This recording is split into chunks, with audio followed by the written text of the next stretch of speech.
Oh, you say it. Coming back here at Craig Zinn's Acura, Pembroke Pines.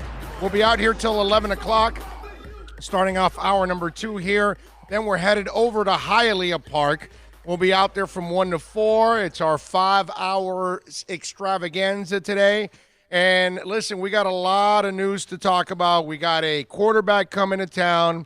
We got a guy that is not going to join the University of Miami, and a story broke by 247 Sports and Alonzo Highsmith.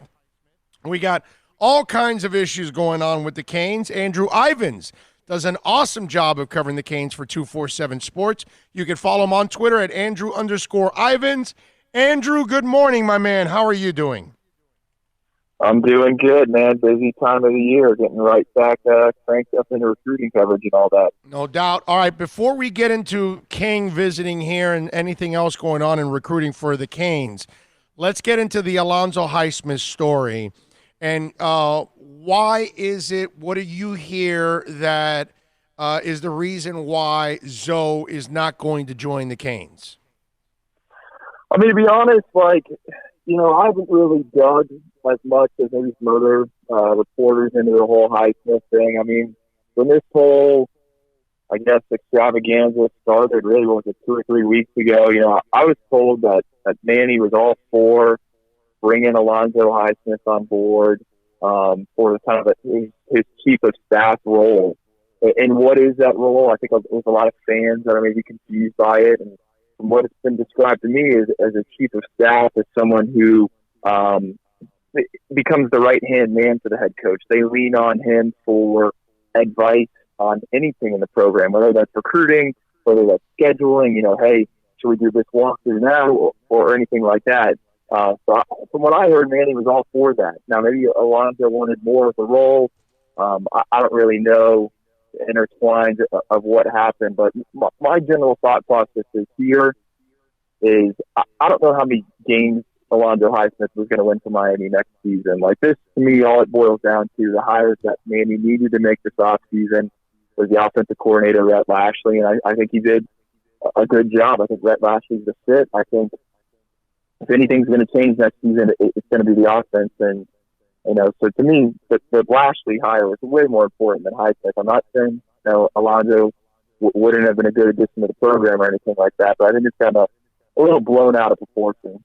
Is this a battle of power between the board of directors and those people there in the administration and versus not trusting what Blake James and Manny Diaz is doing?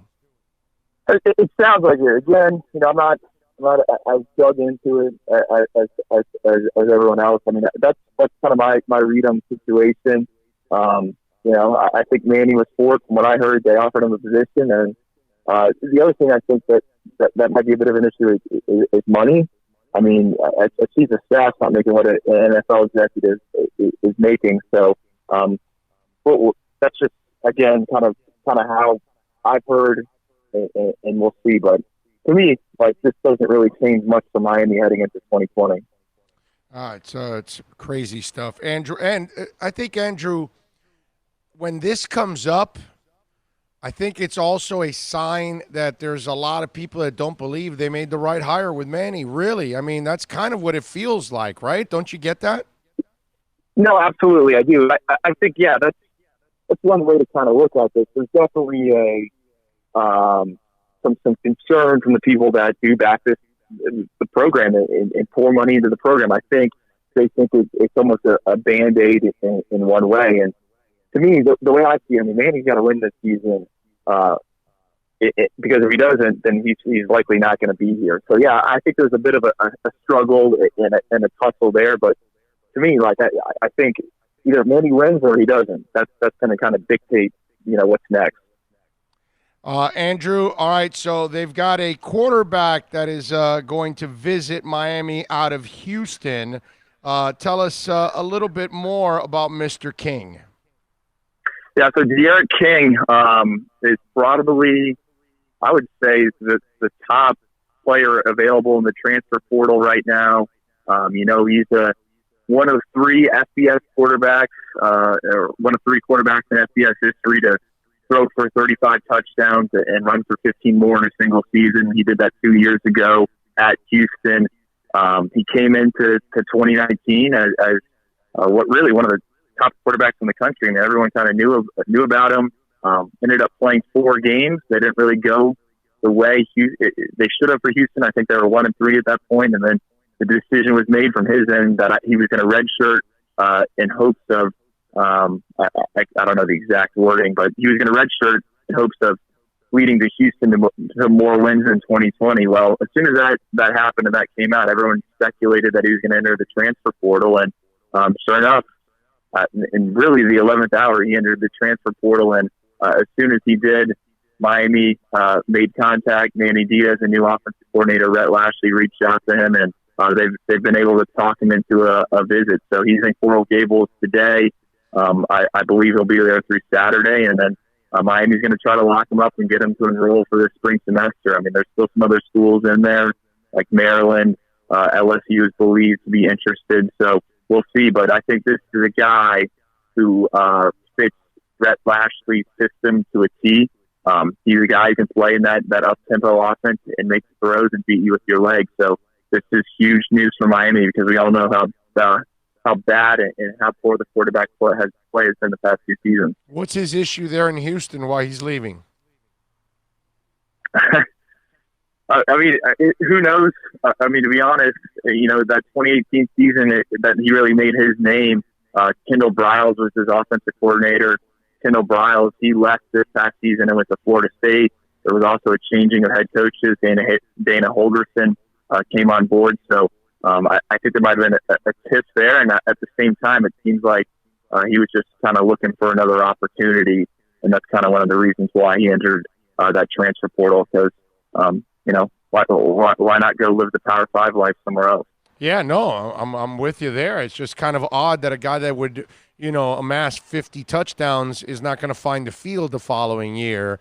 And what was the issue between him and the coach? You know what I mean? That's kind of... So, I mean, he would have, from my understanding, he would have started at Houston this season, but I think it was like 10 minutes after he announced he was in the portal, Dana Holgerson sent out an LFG tweet.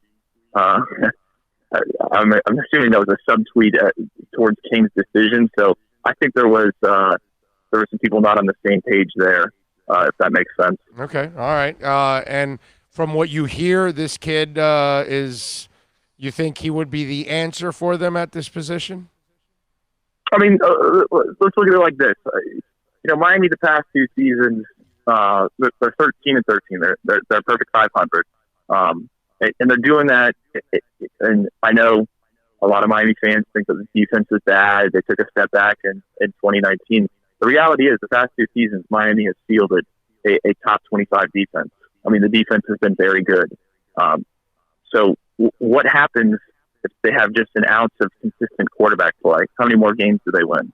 I think the answer is, this is a team that's probably in Charlotte the past 2 seasons, if we're being honest. I mean, the defense has been that good. They just haven't had much of any production on a consistent basis from the quarterback position. And I think a guy like D'Eriq King could come in and kind of change things around. I think he could mask a bad offensive line. He's electric with his feet. With Miami going to the spread offense, I think he'd be the perfect fit for Miami and Rhett Lashley. All right. So anything else going on in the world of recruiting right now? So today, Friday, marked the first day of the contact period.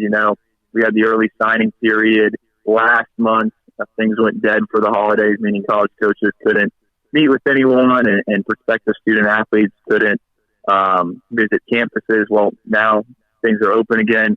For the next 2 weeks, Miami's going to look to put some finishing touches on its 2020 recruiting class. They had 13 kids enroll early. One of them, another quarterback, Tyler Van Dyke, who they're very high on, and I think they're going to give a chance to, fight for the starting job this spring if they don't get a graduate transfer like D'Eriq King. So that's going to happen. But the next few weeks, they're just kind of looking for some defensive backs, and they're also chasing other guys at other positions in the transfer portal. Quincy Roche, is a graduate Temple, graduate defensive end out of Temple. He is considered one of the nation's top pass rushers, and the Hurricanes are fighting in the mix for him. So it's a lot of talent accusation going on right now. I love it. All right, Andrew, and I know you wrote a story about Garen Justice offers. Talk a little bit about that. Yeah, so Garen Justice is the new offensive line coach. That was one of the two staff changes that Manny made. That Brett Lashley, the offensive coordinator, he took over for Dan Enos, and then Butch Berry, he was let go, and they brought in Garen Justice.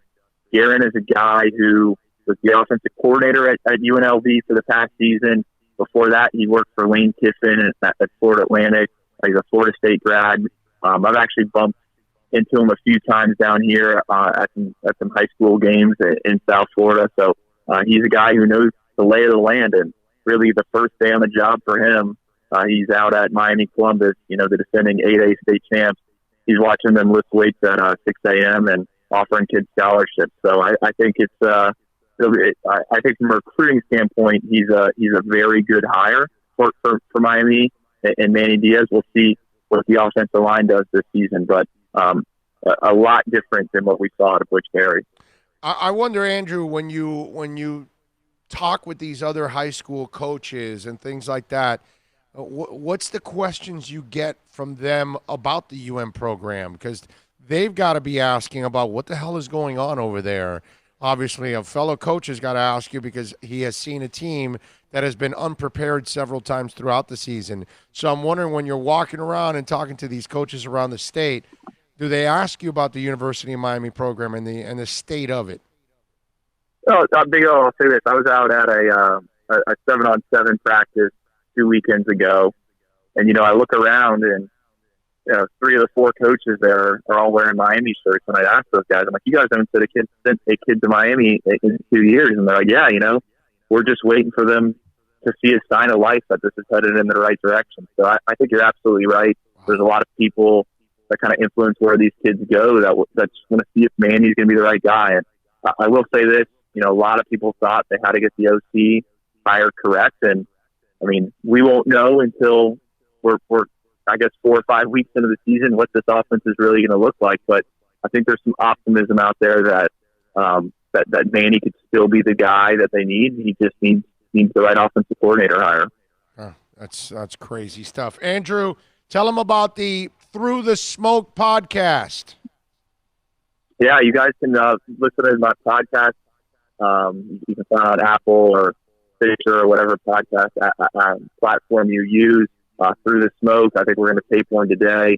Definitely kind of we talked Canes football, Canes recruiting, and then you always saw my work on Miami.247sports.com. All right, but now do you literally like walk through smoke before you start the podcast? I'm just wondering. No, before I tape the podcast, it's normally trying to get my dog to stop barking. That's kind of the big defense. But if I got some smoke out, I think you'd be a little concerned. You mean you don't do your stuff like in a studio or at a car dealership like we do? No, I'm not big time like you. Come on. You're a stud, my brother. You are big time. Hey, one more thing. The FIU kicker. Miami had some kicking nightmares. I guess they solved that by stealing it from FIU, right? Yeah, Jose Borregales. He started classes at Miami this week. He's a Lou Groza semifinalist in 2018. He hit 2 50-yard field goals against Miami at Marlins Park. We talk about Miami addressing issues. They got the new OC. They're working on getting the quarterback. And they addressed really one of them with the kicker in Jose. Is he the best out there on the market? I think he is. He's very good. And the thing that Miami's really excited about is by getting him, they lock up his younger brother, Andre Borregales, who's the number 1 ranked place kicker in the class of 2021. So they're trying to create like that. Florida State had the Aguayo brothers. Now right. Miami's trying to do the Borregales brothers. Well, but let's hope they kick it a little straighter than the Aguayo brothers, right? Because then didn't they also have a little Florida State wide right in them too, right? In certain moments. I think it might have been wide left, but yes. Or left. So yeah. Right. Either way, yeah, it's still painful. Andrew, as always, Appreciate you, my brother. Thank you for taking some time and joining us this morning and dropping the knowledge, man. You're the best. Not a problem. Enjoy your weekend. You got it. There you go. The great Andrew Ivins, baby. And he is big time. Andrew_Ivins. He does excellent work. Follow him on Twitter. Check out the podcast Through the Smoke and 247 Sports, which he does excellent work. He was breaking that story about King getting the opportunity here. I mean, all you got to do is follow Manny and Andrew, and you're good, right? I mean, that's kind of like the hook right there with those two guys. Anyway, 786-322-1105. That's 786-322-1105 if you want to get in on the program as we take you, of course, till about 11. And we head off to Hialeah Park, and we'll have some fun out there from 1 to 4. We're in the poker room now. By the way, we were in the Champions Simulcast Center for the last month. Now we move back to the poker room, so we'll be there having a little fun with Frank Fiore and Steve Calabro and all the great people and the lovely ladies out there at Hialeah Park that are always there to take care of you, serve you drinks, bring you some food. It's awesome. It's just an amazing place where you'll have some fun and some great food too. The food is take it from that guy right there. That guy right there. That guy. Is that nobody takes advantage of the food more than that guy. Got great food, man. Although I'm just busting balls because of my gout. I don't eat the steak as much as he does, because if not, I would, because that skirt steak looks really, really good. When you say medium rare, it comes out medium rare. Yes. It's that place, really and truthfully, people, go have lunch there. Yeah, they You'll go again and again. Their food is amazing. Yeah, they cook it right, man. They just absolutely cook it right. Your go-to is the baguette chicken sandwich. Yes. And that so good. is fire. Yes. I mean, I've had that a couple times. It's just chicken marsala. Yep. That, the vegetables, man, wow. Yep. I am with you, sir. No doubt about it. And in the afternoon, we got it loaded up for you also. At 2 o'clock, Will Carroll, the injury expert, will stop by. At 2:30, Michelle Kaufman is going to join us. She's back from Los Angeles, where they had the MLS Media Days, I guess you would call it. At 3 o'clock, Steve Calabro will join us. The Hialeah Park Casino manager will make our NFL picks. Okay, I will also make my NBA picks after Steve, and then we will have a Dolphin president also joining us on the program, which is a beautiful thing. We always do it every Friday at 3:30, so we'll have a little fun with that. Got a bunch of things to talk about there on the show. Did you guys see Lamar Odom? Lamar Odom, he has got a fiancée. Okay, I don't know if you guys saw this story. And so Lamar Odom is one of those guys that he's had his issues, to say the least, right? I mean, it's crack hose and all kinds of stuff. Almost dead, bunny ranches. Almost dead in a whorehouse and all that good stuff. Bunny ranch, whatever you want to call it. So and Chloe and every other mess that he's been involved in, right? So he has a fiance, and his fiance, who has been with him now for a little while now, and obviously they're thinking of getting married. And back in 2015, it's only 5 years ago where he almost died in a Nevada brothel. So Odom, to the surprise of many, has made a full recovery. Now, he still battles with his addictions that put him into a coma in the first place. Now, one of those addictions that Odom has is pornography. All right? So to help his addiction to pornography, his fiancée, Sabrina Parr, installed an app on his phone that blocks him from viewing it. How about that? So she talks about it. It's an app. I didn't even know they have this. It's an app that you install on your phone, and then the fiance has it also installed on her phone, and it's synced. So if he goes to a porn site, it alerts her. And so he knows it. So now he's staying away from watching porn. Okay? And I guess this is, he just has a second phone. I mean, well, yeah, that could be, that's a good point. That's a good point.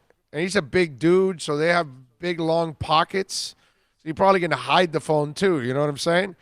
Although she's with him, she's got to be, checking, I would imagine. And she talks about it. I was going to play the audio, but she talks about it how, she's nervous. She doesn't trust him. Which, by the way, I don't know how you can be in the relationship if you don't trust him, right?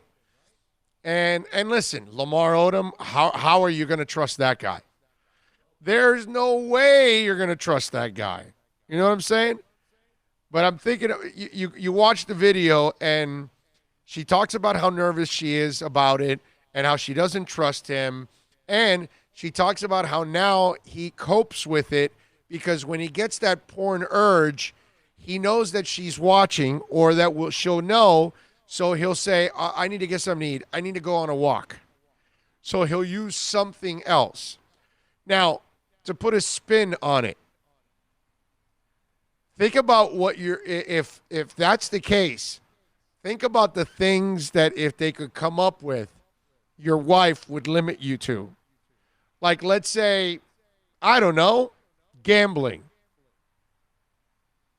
She's got an app connected to your phone, and then the second you try to place a bet, it warns her about it. An app that you're out in the golf course. Some women freak out about their husbands going golfing all the time. Because some guys, they love to go golfing.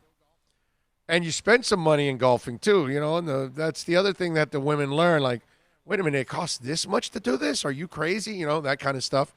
So some women get all, crazy about it. Can you imagine if they had an app to limit and you couldn't go golfing nearly as much because she would find out? How about if there was an app that was connected to the refrigerator and every time you opened it, it warned your wife that you're eating or something like that? Now, how would you reverse it for your wife? You can give me ideas there on the accidentlawfirm.com text line at 786-322-1105, 786-322-1105. You already kind of have it with your credit cards, right?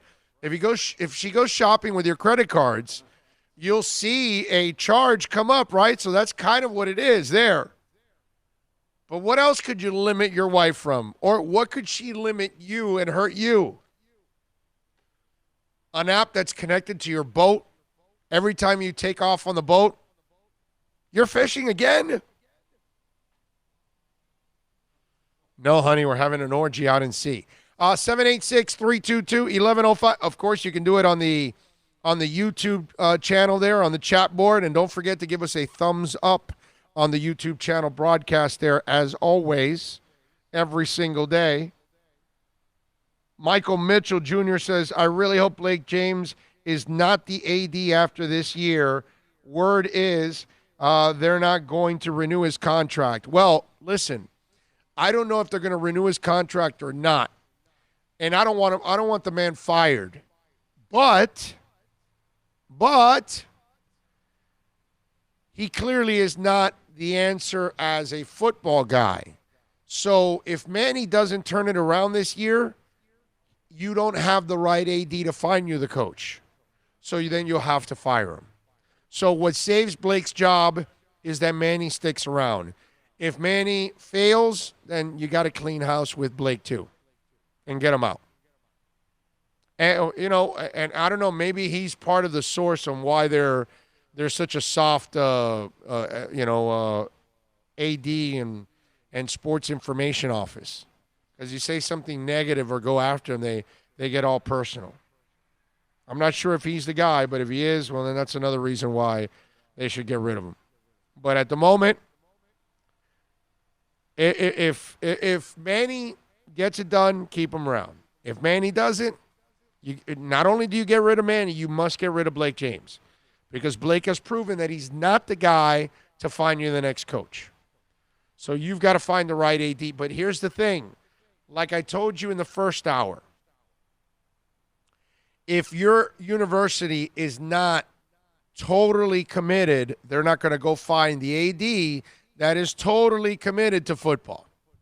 So until the University of Miami becomes crazed about football, okay, like all the other universities that are the top universities in football, you're not going to be able to compete with them. You're not going to get to that upper echelon. You're going to stay as a middling program or mediocre. Middling on your good years, mediocre normally. Okay? I mean, that's just, it is what it is. Yeah. It's kind of messed up situation. Blake made us all happy by getting Manny Diaz back from Temple. Okay. Everybody, all of us, there wasn't one of us that wasn't happy about this. Yes. So he did what we wanted. Yes. But unfortunately, he's tagged to Manny, and Manny's success is his sink or swim. Right. You know? Well, he gets paid. Remember, it's a hell of a situation to be in. I know, but he made us all happy. He gets paid to do this. We don't. Right. So. Yeah, you screw up, you're gone. Right. They're not going to fire us. They're going to fire him because it was his. And in hindsight, you start to look at it and you say, you know, this is why fans and media, more often than not, we should not be in charge, because we were emotionally tied to Manny and we wanted him. And yet what you needed at that moment was an objective guy that said, yeah, we like Manny, but we need to go interview a couple of other candidates just to make sure that Manny is the best candidate, and let's do this objectively. I was not being objective. You were not being objective. A lot of you out there were not being objective. We were wrong. Let's just say it. We were worried about losing him a year or two earlier. Right. We were like, we got to lock this guy up. Right. Yes. So, you know, all right, let's do this. Let's take a quick break. We'll come back on the other side, just a couple minutes here. We'll take your phone calls. We're at Craig Zinn's, Acura of Pembroke Pines. And, folks, right now, you can come on out here and get some great deals on some 2020 lease features. The ILX, it's $209. The TLX, $249. The RDX, $339. The MDX, $349. Only $29.99 do it signing, plus tax tag and registration, folks. And listen, it is Customer Appreciation Month right now, folks. They want to thank you for making them the #1 volume sales dealership in the Southeast United States now, 10 years in a row. So come on out here and experience the best service, the best prices, the most incredible sales staff, a service center led by Mike Chan and Jordan Ferber, who do an outstanding job. You want a great experience? You want a great deal? You come to Craig Zinn's, Acura of Pembroke Pines. This weekend, I'm sure the Titans are hoping that Derrick Henry is smoking. I'm sure they're hoping that Jimmy Garoppolo is smoking. I know they're hoping Pat Mahomes is smoking. But if you want to be smoking, you got to go to VSS West Pines. Yeah, they got it all there, from cigarillos, roll your owns, a wide variety and excellent selection, all kinds of rolling papers, raw. They've got the brand Smoking, very popular. Go see Jose and Alex and Tommy and Jose 2.0 and Sasha, the responsible one. Nugs is out there too. They've got hookahs, all prices, $19.99 and up.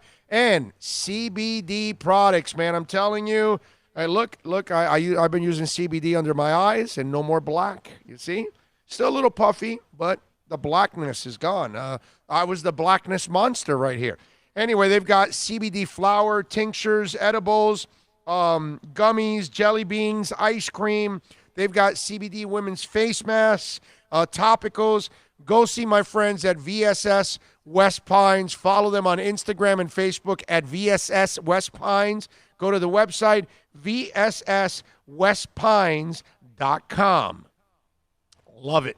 Great place, too. And they got all kinds of little things in there that you can buy, from backpacks to stuff that's like embalmed. You know what I'm saying? It's crazy, man. They've got like these exotic snacks.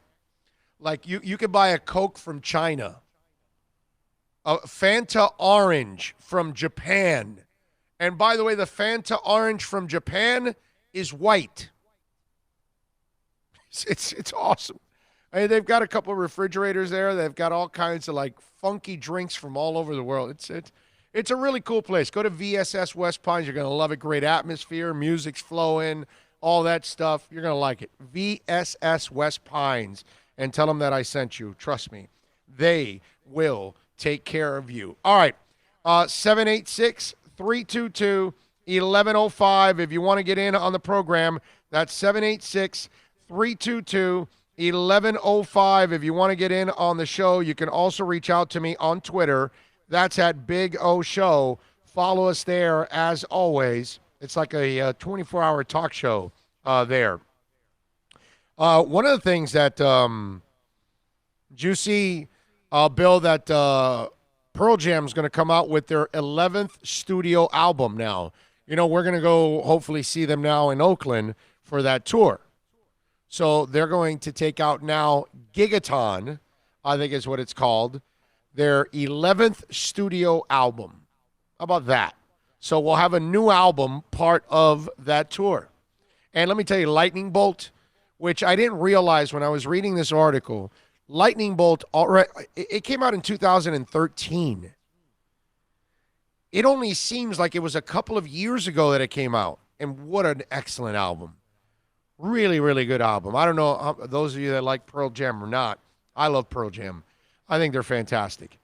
Produced by Josh Evans, Pearl Jam themselves, the long-awaited album Gigaton, Pearl Jam's first studio album since 2013's Lightning Bolt, reached number 2 on the UK album charts and spawned singles Mind Your Manners and Sirens.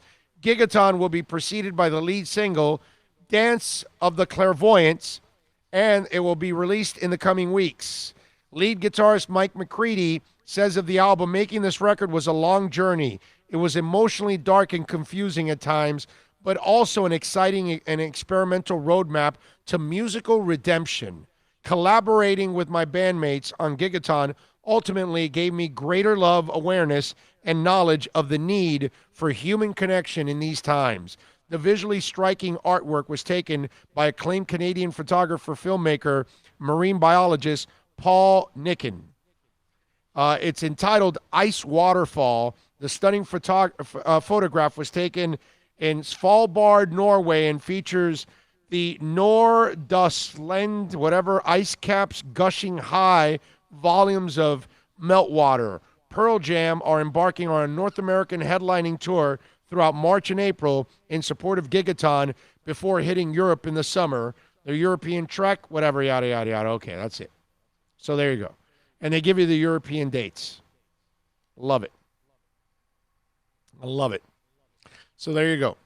And and just in case, if you're asking, because I guess we got to tell you, just in case you didn't hear us talk about Pearl Jam's tour the last time, no, we have no tour dates here in the United States. I mean, in Florida. Okay? That's all. All right? Hey, the Pixies are going to open for them in Hyde Park in London. How cool is that, dude? I wish I could get that concert here, bro. The Pixies? That's pretty cool. That's a nice opening act right there for the Pearl Jam concert. I like it. Too bad, man. No Florida. Now, those of us that were able, and now that I realize it, so that means either 2014 or something like that, because if 13 the album came out, you figure either 13 or 14 is when I saw the tour at the AAA and at the BB&T Center. It's been 7 years? That's crazy, man. Wow, time flies. That is just, which again, not breaking any news about time flying, right? That's, I think, something we all experience at one point or another. But that is, wow, That's scary. Okay? What do we got? Couple weeks left of football. Yes. Yeah, well, you know what? This thing went by quickly, Well, man. we're already we just completed halfway, but we're 4.5 months into what we're doing. It's already, we're getting close to half a year already, which is pretty cool. That we've, before you know it, September 1st rolls around, and it's a whole calendar year that we've been. Well, August 22nd was technically our first start, but I mean, starting our complete months, September was our first month that we started to complete from beginning to end. So before you know it, man, when next football season rolls around, we'll be talking about a whole year and a whole bunch of growth too, which has been pretty phenomenal. And what we've got that's coming right around the corner, it's really, really exciting what we've got planned here on the show, big time. So looking forward to that. Nico says, nothing about Manny Diaz instills confidence to me. Sorry, but he hasn't shown control of his players, their discipline, or motivation to play. I think 2020 will be a wasted season. IMO. Hope I'm wrong. Well, Nico, I hope you're wrong, but I fear you're right. Okay? That's the only way I can phrase it, man. Unfortunately. It's just I fear you're going to be 1,000% right. Not just right, 1,000% right. I don't have a lot of. Hey, I'm kind of like that with the Panthers. I'm watching the game last night, and their goaltenders are dropping left and right. They're down to Montembeau's the only guy. Bob was a scratch. Dreger gets injured. Now you're down to Montembeau, and they won the game. They hung on and won 4-3. They were. Was it 4-0? It was 4-0, right? Not 4-1. It was 4-0, right? It was absolutely every bit of 4-0. Right. So they, Toronto made a comeback and made it interesting. But hey, the Panthers won. That's all that matters. But I got to tell you something. And they've won a few games as of late now. But I still am looking at them going, no, you're not fooling me, because I know you're about to go into a funk again and lose your next 4 or 6 or something. It's just, I have no confidence in them either now anymore. I was at first at the beginning of the year, they were winning some key games and they were putting stretches, and I was going, okay, this is actually really a different Panthers team. Now, we were playing a bunch of games on the road too. Yeah, no, I was hoping that it was the same. Hey, look, man, I watch all the games, but I got to tell you something. Last night when I was watching it, I wasn't sitting there going, I'm just not enthused right now. They are so far from convincing me that they are ready to make a run in the play. I'm not asking for a Stanley Cup. All I'm asking for is at least a really good performance in the second round, 6-7 games. I'm not even asking you to advance to the third round. I demand you advance from the first round, but I need you to give me a great second round. And if you don't, then you've made no progress. Because just making the playoffs and getting bounced in the first round, they've been doing that for years. That does nothing for me. The few times they've made it, that's exactly what they do. And that's not going to instill any confidence in me whatsoever. The only thing I will be telling you is, Dale Talon, blow it up at the end of the year. Okay? We had George Richards on. We talked about this yesterday. And even Dale Talon addressed it a couple weeks ago, and I'm glad he did. It's the Canes football team I have no confidence in. I have all the confidence in Jim Larinaga and his staff. I know the reality that, they're young, and even when Jim can be at his best, he's not going to be recruiting the talent that they do at Kentucky and North Carolina and Duke and all that. So I know he's never going to be at that level, but at least he can compete with them every once in a while, because I have total confidence in him. I have total confidence in the Heat. But these guys, the Canes football team, the Panthers, no confidence. None. Nada. Sorry. So I'm with you, Nico. It's not just Canes football. Sure, I'll watch it next year, but I have no hope for next year's team. None. And I'm not going to start doing the mental masturbation that some of you guys do out there. Oh, Rhett Lashley's going to solve everything. No, he's not, dude. No, he's not. You kidding me? Jed Fish is out there as an offensive coordinator. That guy is a highly respected coach, did a good job here, and look, he's gone. And it's not because it's not him. He did a good job here. But it's because this is not a good place right now. They're not in a good place. They're not going to give their coaches everything they need to survive and to thrive. And that's a problem. To me, that's where I'm at with some of these teams and programs. I'd love to, hey, look, the Dolphins haven't accomplished squat, but I have a good feeling about what they're doing. I'm positive about it.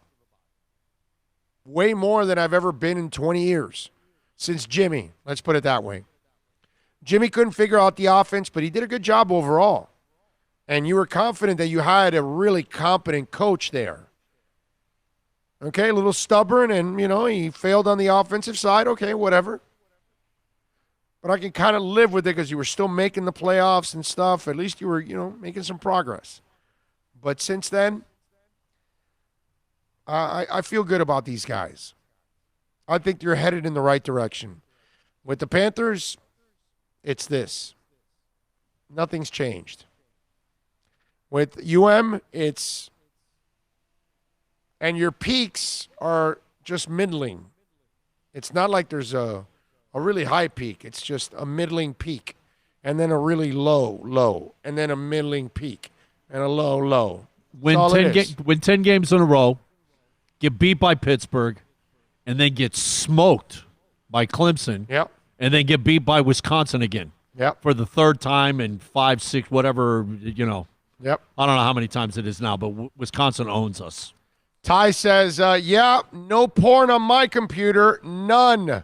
My life is my job, and Dolphins and Canes football. No time for women. No women, period. You and I are different there, Ty. I love our teams. I'm focused on our teams and plenty of porn. Let's have some fun. Let's watch porn all over. In fact, let me watch some porn now while I'm on the show. Let's do that. Tons of porn. Porn good. Me love porn. Can you imagine your wife tracking you? You're somewhere in the house. She comes walking up, knocks on the door. Are you watching that porn again? What? Oh, no, honey, that must have been a pop-up. Yeah, I'm sure that's not the only thing popping up. That kind of stuff. That's what's going to happen. You remember that story a few months ago that we covered about the guys going to the bachelor party and the wife making all these decrees? Yeah, the rules. You can't drink. You remember that? You got to be in a curfew. I got to have every guy's phone number that's with you when you're Yeah, partying. I'm divorcing that woman. Yeah, that woman has no shot at being my wife. None. Nada. Just a little bit insecure. Yeah, just a tad, bro. Give me a break. Come on. And by the way, if you're not getting any goods at home, you should be watching porn. I'm just saying. Nothing wrong with it. Enjoy a little porn while you're at it. It's a free world, baby.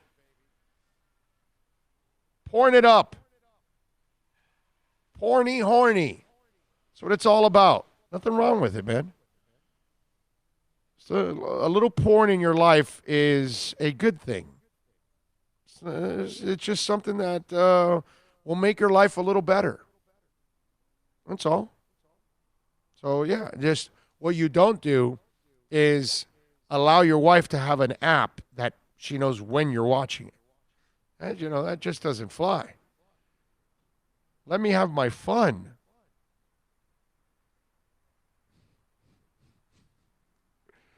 Oh, Lordy. I can't imagine, like, all kidding aside, how does a discussion go on about porn between a husband and a wife or a boyfriend and a girlfriend? Because, like, I've never had that discussion. Like, I don't have that issue, so I don't know what it's like. But all kidding aside, how is that experience? Any of you out there been busted with porn? And what do you explain to your wife? What do you tell them? What do you tell your girlfriend? Now, if you happen to have a partner that's kind of into it also, then, I mean, I guess you're home free. But I'm just wondering, for those of you out there that do have that issue, okay? Not that, hey, we've all seen a little porn here and there. Come on. But I'm just saying, because like Lamar Odom, his fiance has to install an app so she can track all of his movements. And I think Bill is onto something. He's probably got a burner phone. Or a porno phone, right? Is that what it's called? It's not a burner phone in Lamar's case. It's a porno phone. Hey, Lamar, what do you have a second phone? Oh, that's my porno phone. So I'm just wondering, what's the explanation like with your wife? What do you do? I've read those stories where those guys get caught and they're calling those 1-800 numbers and they're calling those women that are, on a computer camera and all that stuff. I can't imagine how that argument or discussion goes. I mean, I would love to be a fly on the wall. I don't think I'd stay on the wall very long because I'd be dying of laughter and I'd probably fall straight down to the ground and just die. I'd probably be the only fly in the history of mankind or insect kind that was, comfortably on a wall, and I'm overhearing a guy trying to explain why he's watching porn or why he's contributing to some woman that's stripping on the camera or whatever. And how does he explain any of that stuff? I mean, you guys out there that do that, you are awesome. You must be great at getting out of any and every kind of jam. And you can't be married to a Cuban woman doing that. I can't speak for any other nationality, but if you're watching porn and the woman isn't into it, or you're watching a woman that's stripping on the computer, a Cuban woman would lose her freaking mind. And you're going to get hit with everything in the world. And I'm not talking about just words. Okay? I mean, any object that woman has in her hand, expect it on your head. Duck. Here it comes. I don't know. Any of you guys been caught any of you guys caught your friends in that discussion? Because I don't have any friends that I got friends that watch porn, I'm sure. But what I'm saying is I don't have any friends that I know of that their wives caught them and then they had to explain it and all that. Because that's got to be like a hilarious conversation. And the woman has got to be like, can this man be more full of crap? Because he's lying to me about this and that. Because I don't know how you get out of it. I really don't. That's the part I don't understand. You have your lawyer call her lawyer and you get out of it. Yeah, basically that's what's going to happen. I mean, seriously. I don't know how, I really don't know how you're able to get away with it. Let's see. Nico says, after many years of marriage, most wives encourage their husbands to take care of business using porn instead of bothering them. LOL. Okay.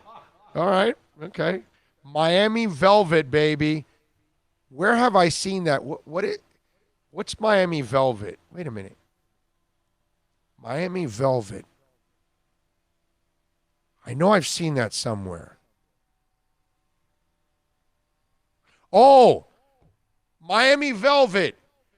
It's on 36th Street off the Palmetto. Is that one of those swingers places? Is that it? That's Miami Velvet, right? That gray building with the pink words. It used to be like Plato's. It took over Plato's Retreat. So that was Plato's? Because I remember George Rodriguez, Neil's producer, used to talk about Plato's Retreat. And I know about that Miami Velvet because when I drop your ass home, whether we go to a concert or whatever, I'm going down 36th Street, I get on the Palmetto, it's right there on the right side, right after the McDonald's. You'd be correct, sir. So let me ask you, so does that McDonald's have like a lot of people that are done with the horniness and they're like recharging and eating there? After you had some big sex, you have a Big Mac? Huh? I don't know. After you left the cheese, you go eat a quarter pounder? What's going on? You tell me. I don't know. Miami Velvet, baby. So, Daniel Amador, do you go to Miami Velvet? Is that your place of choice? Is that Now, let me ask you. Okay, here I got to ask this. All right, I've never been to any of those swingers places, all right? But there's a part of me that assumes I'm probably 1,000% wrong here, okay? But I've always been the guy that imagines that these swinger places are just like nude beaches. The wrong people are nude. That's all I'm saying, right? You go to these nude beaches, and it's these men and women that are completely out of shape. You don't want to see them naked. You don't want to see them with their clothes on barely. Now that they have no clothes on, you really are fearful for your life and your heart because it's probably going to explode having to deal with that. So there's just a part of me that wonders, when you go to those swinger places, it's full of people that are not the people you're looking to have sex with, but they're looking to have sex with you. Kind of like the people at nude beaches. They're out flaunting, and you're like, yo, dude, you should not be flaunting. I'm just saying. One guy says, a lot of people in their 20s, you'd be surprised. Well, I'll never find out. But I won't find out if I'm surprised or I'm wrong or I'm right or whatever. But, okay. And you know what? In their 20s or younger, I mean, I think you can't go any younger than 18, I would imagine, but in their 20s or younger, I can understand those kind of, they're not sociable. Do they text each other? Like they look at each other from across the room? Hi, how you doing? Great. I'm sure they don't allow phones in there, right? You can't take, right? They can't have phones in there because people would be taking pictures then. Just joking. But, I mean, millennials, they don't communicate as it is. I mean, that's why they do their college entrance interviews now through Skype. That's how they are now. They'd rather Skype something or text. It's like, yo, do you ever pick up a phone and actually call somebody and talk to them like a human being? Do you go meet with them in person? With all my sponsors, I don't do that stuff. I meet you in person, man. I get to know you personally. You know what I mean? Millennials, yeah, I'll send you a text. You know what commercial's accurate? The beer commercial where everybody's chasing after them, and it's don't have a bunch of followers. Yes. Go hang out with some friends. Yes. Amen to that. Yes. Ty says, Big O, I cleaned up after my many orgies back in the 80s. Okay, well, hey, at least you cleaned up. That's important. You found your way. Orgies, huh? Never been in an orgy, never been in a threesome, never been in a what's it called? The Velvet Club, what's it called? Swingers Club. Never experienced any of those things. Now, I only regret one of the three. Okay. All right. I'm not really, to be completely honest now, the The trifecta is something that every man in the world wants to achieve. I will say that. You know, any man that tells you, I really don't care about sleeping with two women at the same time.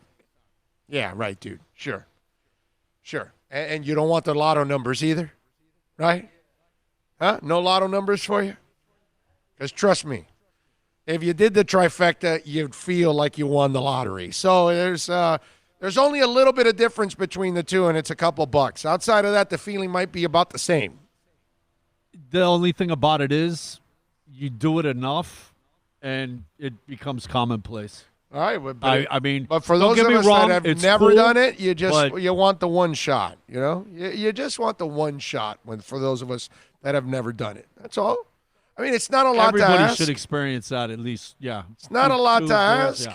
One night you're lonely, and Halle Berry and Jennifer Aniston pick me up and take me to a room, and that's it. There's nothing wrong with that. That's all I'm asking for.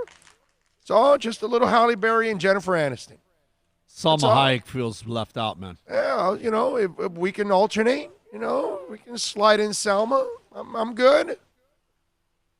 It's all good. Nothing wrong with that. I'm not asking for much. Is there a genie anywhere?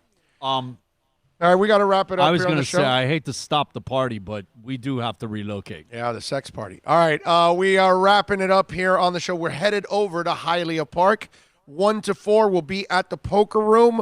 Come on out and join us, man. Yeah, bring your sex partner. I mean, just come on out and join us. We got food. We got all kinds of stuff out there, all the gaming, all kinds of good stuff.